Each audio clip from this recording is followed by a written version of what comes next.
വളാഞ്ചേരിയിൽ കാപ്പ ചുമത്തി നാട് കടത്തിയ ഗുണ്ട കാറിനു മുന്നിൽ നിന്ന് മാറാൻ ആവശ്യപ്പെട്ടതിന് ഭിന്നശേഷിക്കാരനായ യുവാവിനെ മർദ്ദിക്കുകയും കല്ലുകൊണ്ടിടിച്ച് കാർ കേടാക്കുകയും ചെയ്ത സംഭവത്തിൽ അറസ്റ്റിലായി.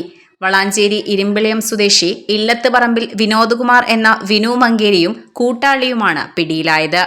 വെള്ളിയാഴ്ച രാത്രി കുളമംഗലം സ്വദേശി യാസർ അറഫാത്തിനെ വളാഞ്ചേരിയിൽ വെച്ച് ആക്രമിച്ച സംഭവവുമായി ബന്ധപ്പെട്ട അന്വേഷണത്തിലാണ് വിനു കൂട്ടാളിയായ പുത്തനത്താണി സ്വദേശി കരീച്ചാലിൽ വീട്ടിൽ ഷബീറുദ്ദീനൊപ്പം പിടിയിലായത്.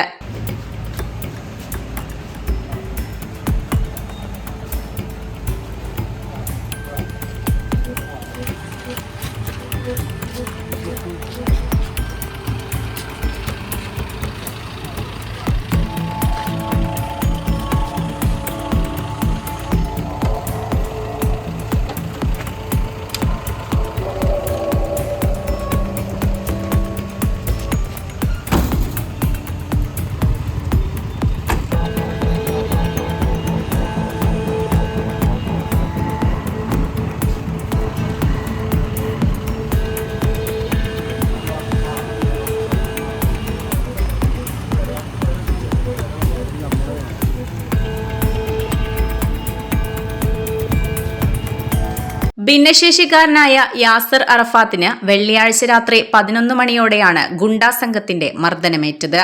യാസർ സഞ്ചരിച്ചിരുന്ന കാർ തടഞ്ഞു നിർത്തിയ ശേഷം ഭീകരാന്തരീക്ഷം സൃഷ്ടിച്ചായിരുന്നു മർദ്ദനം. കാറിന് മുന്നിലൂടെ തടസ്സമായി നടന്നത് ചോദ്യം ചെയ്തതിനായിരുന്നു ഗുണ്ടാ സംഘത്തിന് കലിയിളകിയത്. കാറിനു മുന്നിൽ നിന്ന് മാറാൻ ആവശ്യപ്പെട്ടപ്പോൾ മാറാൻ കൂട്ടാക്കാതെ പ്രതികൾ ഭീഷണി മുഴക്കി. ഇതോടെ ഭയന്ന യാസർ കാർ പുറകിലോട്ടെടുത്ത് പോകാൻ ശ്രമിച്ചു. അതോടെ സംഘം റോഡരികിൽ കിടന്ന കല്ലെടുത്ത് കല്ലുകൊണ്ട് കാറിൽ ഇടിക്കുകയും ഡോർ തുറന്ന് താക്കോൽ ഊരിയെടുക്കുകയും ചെയ്തു. ഇതിനിടെ കല്ലുകൊണ്ട് യാസറിനെയും മർദ്ദിക്കുകയുണ്ടായി. നിലവിളി കേട്ട് ഓടിയെത്തിയ സമീപത്തെ ഓട്ടോ തൊഴിലാളികളും നാട്ടുകാരും ചേർന്നാണ് യാസറിനെ രക്ഷിച്ച് വീട്ടിലെത്തിച്ചത്. സംഭവമറിഞ്ഞ് വളാഞ്ചേരി പോലീസ് എത്തിയപ്പോഴേക്കും ആക്രമികൾ രക്ഷപ്പെട്ടിരുന്നു. തുടർന്ന് നടത്തിയ അന്വേഷണത്തിലാണ് വിനുവിനെ കണ്ടെത്തിയത്.